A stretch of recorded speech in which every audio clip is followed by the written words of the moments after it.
Hello，大家好，我係阿 K，歡迎翻嚟我嘅理財頻道。最近有隻老牌收租股突然大開水喉加派息，成為熱話。佢哋就係海港城同時代廣場嘅母公司九龍倉置業。今次佢哋唔係加少少，意思下咁簡單，公司直接將實行咗好多年嘅65%派息比率大幅調升到90%，中期息即時彈升超過40%。消息一出，股價2日累計升咗2成，好多收息族都喺度討論呢隻預測6厘息嘅收租股到底係唔係新嘅穩陣之選，仲話可唔可以硬撼一向係收息股代表嘅領展。今日就同大家拆解下九置呢次派息大升嘅來龍去脈，講下賬面虧損背後嘅真實盈利，高派息可唔可以長期維持，同埋而家股價升咗一截，追入到底係咪好時機？大家對內容有任何意見都歡迎留言同我分享。講入主題之前，中意嘅話記得幫我按讚、訂閱頻道，咁樣你就唔會錯過我每個星期六嘅最新分享。另外，我自己亦設有會員頻道，當中會分享我個人嘅操作同心得，名額有限，如果大家想出一分力，不妨可以支持我。相關資料我放咗係資訊欄度。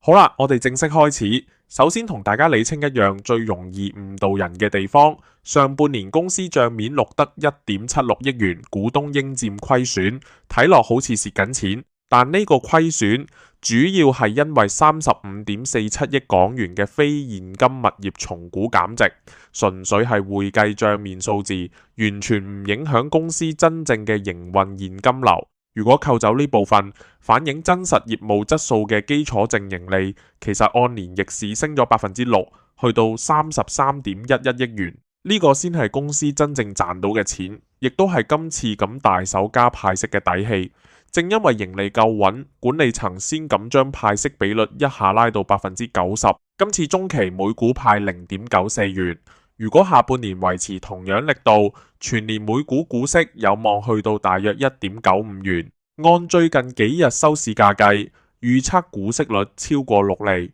同大家熟悉嘅領展大約6.57厘嘅息率已經非常接近。難怪市場話佢可以硬撼領展，同其他同類收租股比，呢個息率都相當有競爭力。希慎大約有6厘，太古地產大約4.9厘。九置呢個6.2厘左右嘅預測息率，係香港地產股入面絕對算吸引。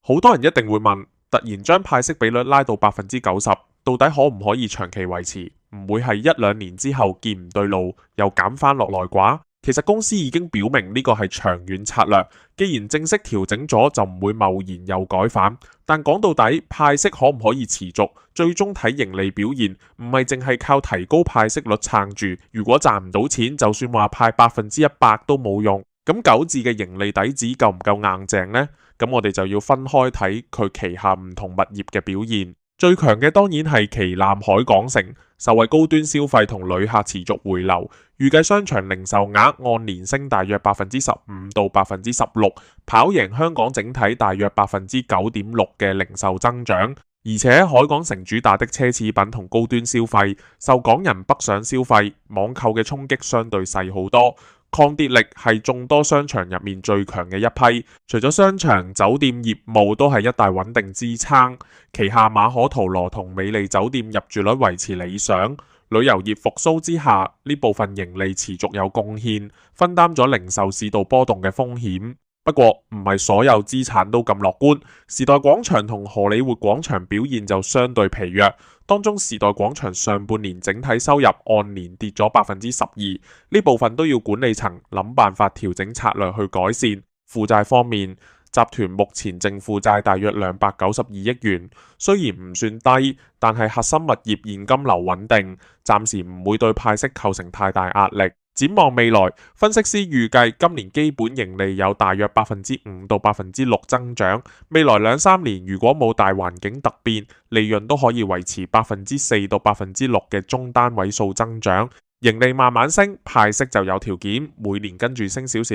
今年大約1.95元，明年就接近2元，之後再逐步遞增，每年有幾個巴仙增長。對於追求穩定被動收入嘅朋友嚟講，已經相當唔錯。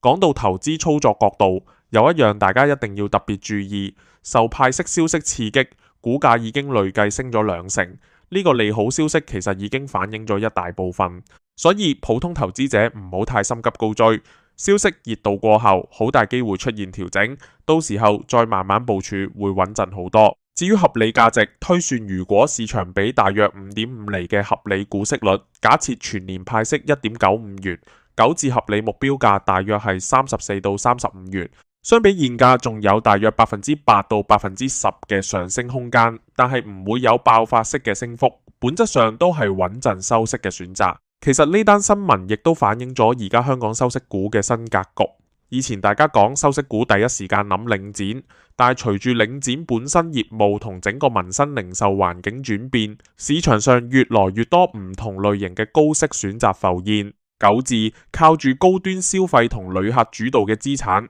走嘅路線同領展嘅民生社區商場路線完全唔同，面對嘅衝擊都唔一樣。對於中意收息嘅朋友嚟講，唔需要淨係盯住一隻，分散買唔同類型嘅收租股，平衡唔同行業嘅風險，其實係更穩陣嘅做法。總括嚟講，九字今次大手提升派息比率，的確大大提升咗對收息投資者嘅吸引力，背後亦都有海港城呢類強勁資產同穩定盈利做支撐，唔係純粹炒消息。但係短線股價已經升咗唔少，入市時機就要自己把握好，千祈唔好聽到高息就頭腦發熱，盲目追高。今集就同大家分享到呢度，你哋有冇持有九字或者其他收租股？同領展比起來，邊隻更值得長揸收息？